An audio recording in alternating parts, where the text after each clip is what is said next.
Yo me formé en la Escuela de Bellas Artes como un artista más académico. ¿Ya? Con el transcurso pues, de mi experiencia, mi carrera, me incliné más a la expresión, más inclinada hacia la línea abstracta, y he desarrollado mi carrera un poco por esa línea, ¿no? Después de muchísimo trabajo y dedicación, como dijiste antes.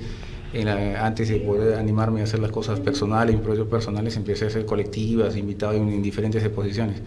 Y luego ya me animé a empezar a hacer proyectos personales, ¿no? Y tengo ya más de 15 muestras individuales en mi camino, entre ellas muchas en el extranjero, ¿no? Ya.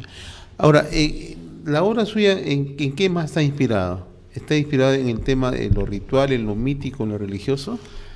Sí, la verdad que sí, pero eso fue llegando de manera casual, ¿no? poco a poco, ¿no? Uno inicia su carrera buscando dominar una técnica para poder ser más expresivo, para poder comunicar más, porque al final un artista plástico, ya sea que comuniques ideas, conceptos, cuestiones políticas o emociones, que es un poco por donde yo voy. ¿Y qué ha pesado uno suyo? Yo creo que va entre la parte más emocional, ¿no? O sea, por ahí me inclino un poco más. Obviamente que también tengo momentos en que hay cosas que me mueven y trato de dirigir la pintura con un concepto, pero me inclino más por sensaciones que por conceptos, honestamente, ¿no? Y bueno, desarrollando una técnica de color, que es lo que yo buscaba, que mi color sea intenso, que pueda comunicar, que diga algo. Poco a poco desarrollé una técnica y no tenía en ese tiempo todavía un tema muy claro. En realidad uno siempre tiene ideas y conceptos como ser humano pensante que es, pero en la parte plástica que se logre combinar las ideas, las emociones con tu trabajo estético, tarda un poco, ¿no? Pero para ese entonces yo buscaba desarrollar un lenguaje a través del color, que tenga mucha capacidad de comunicación. Y en el camino empecé a trabajar unas hojas que inicialmente estaban dentro de mi casa, unas plantas que mi mujer cultivaba ahí. Y me pareció interesante el diseño de la hoja para empezar a probar esos colores que yo iba aprendiendo, observando a algunos artistas que me llamaban la atención del medio local. Por ejemplo, el color que me interesaba muchísimo era el de Ángel Chávez, ¿no? Claro, el trujillano, ¿no? El famoso trujillano, claro, que tenía unos colores sensacionales, que yo decía, con eso, si yo logro dominar esto hasta cierto punto, puedo comunicar más. Y andaba por ahí y creo que más o menos lograba algo de lo que aprendía y de lo que yo iba aportando, y encontré algo, y llegó un momento en que me salió una exposición en el Canadá. Pero lo anecdótico de esto es que yo andaba probando más un color que un tema, ¿no? Para poder hablar después con ese color. Y lo anecdótico fue que cuando yo estuve en el Canadá, yo siempre uso los filtrantes de la hoja de coca, que para mí es digestivo y lo tomo con frecuencia, porque el café y el té me hacían un poco de daño, así que normalmente en mis viajes iba con una caja de 25 sobrecitos que se venden acá regularmente. Y cuando pasé por allá me encontraron que tenía ese producto, me lo quitaron como una cuestión prohibida y me pareció un exceso, pues no, para mí era un producto simplemente digestivo para mí. Y realmente me fastidió, ¿no? Que me hayan quitado, que además es una hoja que en el Perú se utiliza ancestralmente y además lo usamos domésticamente acá, ¿no? Y me pareció un exceso y me quedé con ese fastidio, ¿no? ¿Por qué me van a quitar algo que es tan... y explicarle esto era todo un tema, así que me quedé con esa idea. Poco después, al año siguiente, tenía una exposición en Bélgica. Y se me ocurrió como una idea provocadora, ¿y por qué esta hoja de coca, en lugar de llevarla así, la utilizo como tema en mi pintura, a ver si me la van a quitar, ¿no? Y se me ocurrió utilizarla como un tema en mi pintura, ¿no? Y desarrollé todo un trabajo sobre la hoja de coca, y obviamente no me podían quitar esa hoja de coca no te pudieron retener los cuadros. No me pudieron retener los cuadros, pero sí, graciosamente salió un titular de una persona que me hizo una entrevista previa al viaje, y que pone un titular enorme, pintor peruano lleva kilos de coca a Europa. Y luego explica pues que se trataba de de obra de arte, pero fue sensacional pues el bendito titular. Y eso trajo una cola interesante, porque en Bélgica pues muchísima gente interesada en el tema, ¿no? De qué se trataba, quién es este señor que está... Es un contador de historias, ¿eh? muchas historias detrás de una pintura alusiva a un tema en particular.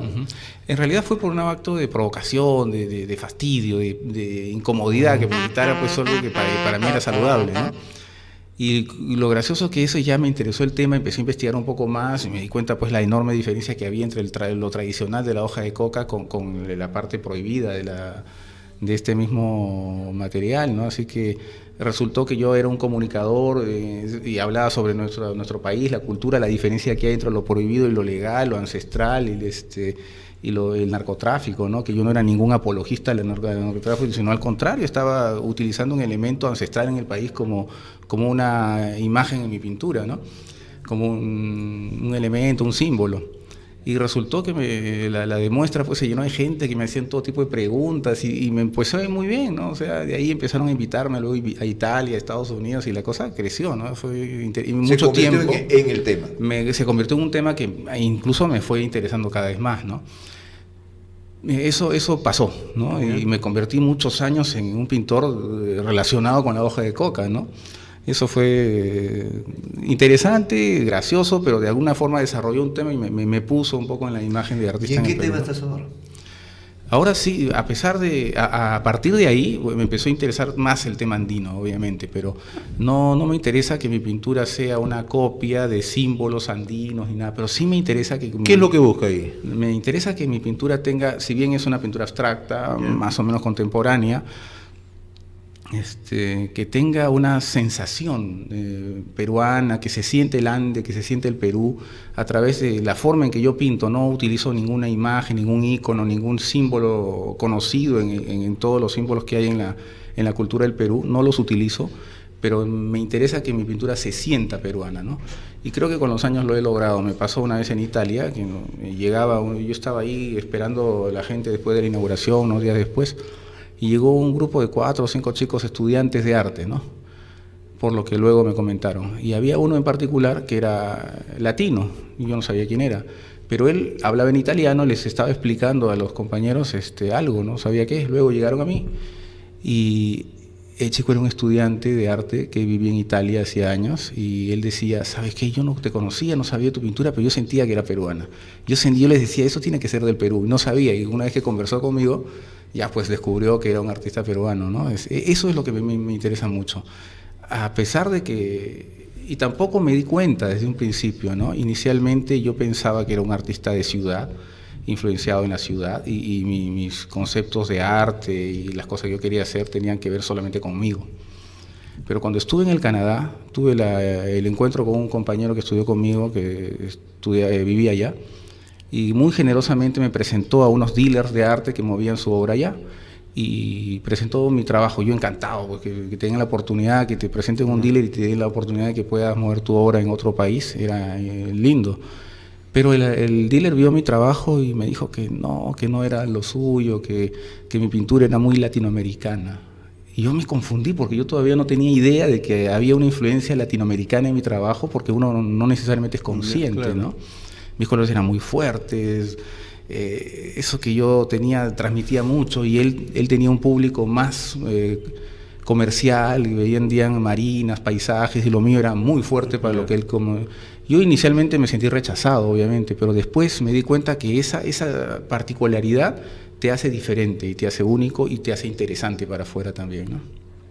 Ahora, ¿cómo hacer, por ejemplo, para que esto trascienda un poco más, ¿no? Porque siempre se trata de encasillar el tema del arte, la pintura, que solamente le interesa pues a un pequeño grupo, ¿no? Que va a las exposiciones y listo, y ahí queda, ¿no? O sea, ¿cómo hacer que el arte, o en tu experiencia, el arte está transmitiendo un poco más ahora a la sociedad, a la colectividad? Yo creo que es cuestión de cada uno también, ¿no? De querer hacerlo, ¿no? Yo no sé, conversamos hace unos días, recuerdo contigo, sí, claro, y te comentaba de que yo cuando pintaba en mi taller, joven todavía, tenía 24 años, y ponía música académica, música clásica y ópera. Y honestamente, debo confesar, me fastidiaba, me aburrí inicialmente, ¿no? Pero dije, no, esto por algo desarrollan tantos cantantes y hay tanto público, tanta gente público. interesada en esto. Quiero aprender, y decidí aprender, decidí conocer. Y todos los días, a la hora que yo pintaba, ponía esa radio que transmitía música operística, sobre todo el bel canto, que eso es lo que terminó fascinándome a mí, ¿no? Pero no, tuve que decidir aprender, ¿no? Me costó ni tanto tiempo, en 2 meses yo empecé a disfrutar de las voces, de la lírica, de cómo llegaban a los altos. Era una no es maravilla. Que alguien te ha ido a insistir, oye, esto es así, fue una decisión. Tienes que aprenderlo. Y la pintura es igual, es maravillosa, pero si uno nunca tiene la posibilidad y se pasa viendo televisión nomás y no va a una sala de arte, no se cultiva un poco, es una necesidad de cultivarse también. Y se te abre un panorama maravilloso, ¿no? Y ahora hay cosas que no pasaba antes. Antes tú tenías que pasar de los 30 años para que te tomen más o menos en serio en arte. Ahora los jóvenes, muy jóvenes, ya les dan opciones, ¿no? O sea, ya se ha abierto el panorama de arte. ¿Y hay facilidades para esto ahora?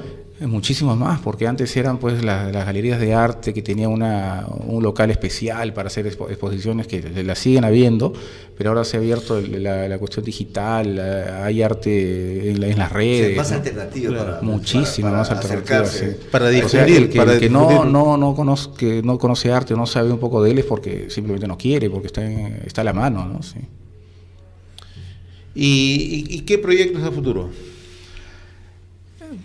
Quería contarles antes que este año justamente estuve en julio en una isla, en una hermosa isla en Capri, una isla al norte, frente a Nápoles, invitado por una galería con la que trabajo, que es la Galería Le Muse, de Miriam Peluso, es una dealer, una representante mía en Italia. Con los viajes empezó a pasar cosas maravillosas que empezaron a tomarme en cuenta en algunas galerías y conseguí algunos representantes, y con Italia tuve una linda relación.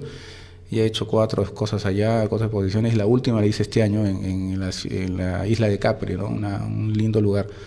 Y ahí hice una muestra, estuve 15 días ahí. Hace un par de años hice otra muestra en el mismo Roma, en el municipio, el Roma Capital 1, también un lugar importante allá. Me hicieron una distinción porque estoy siempre yendo a Italia y me da mucho gusto lograr eso, ¿no? Y yo tenía para el 2017 una muestra en Alemania, en Nuremberg, que es donde enjuiciaron a los nazis. Me interesa conocer esa ciudad, es muy maravillosa. Pero la han postergado porque remodelan la galería y me la han pasado para el 2018, ¿no? Así que este año, 2017, me quedé sin mi proyecto principal, que era la muestra en Alemania, que se ha postergado al 2018. Y yo espero conseguir una sala de arte para hacer una exposición en Lima este año. No tengo todavía, tengo el proyecto casi listo, pero no el lugar todavía, ¿no?